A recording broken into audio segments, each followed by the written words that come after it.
আমাদের যাদের প্রচুর চুল পড়ছে বা খুব কনসার্ন যে কী করলে আমরা ভালো থাকতে পারবো, তো তাদের জন্য আজকে একটা টিপস শেয়ার করব। এরকম আরও প্রচুর টিপস শেয়ার করব, কিন্তু তার আগে বলে দিলাম চ্যানেলটা তোমরা সাবস্ক্রাইব করো।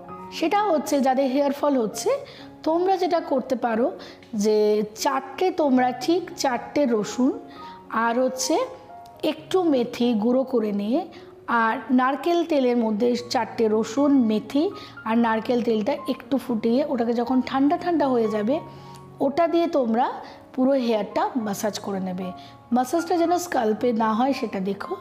হয়ে যাওয়ার পর যখন শ্যাম্পু করবে, শ্যাম্পু করার পর কোনো রকম কন্ডিশনার ইউজ করবে না। কোনো রকম কন্ডিশনার ইউজ করলে কিন্তু কোনো রেজাল্ট পাবে না। তাহলে কি ইউজ করবে? শ্যাম্পু হয়ে গেল। এরপর তোমরা যেটা করতে পারো, আমাদের বাড়িতে চাল ভাতের যখন আমরা ভাতটা খাই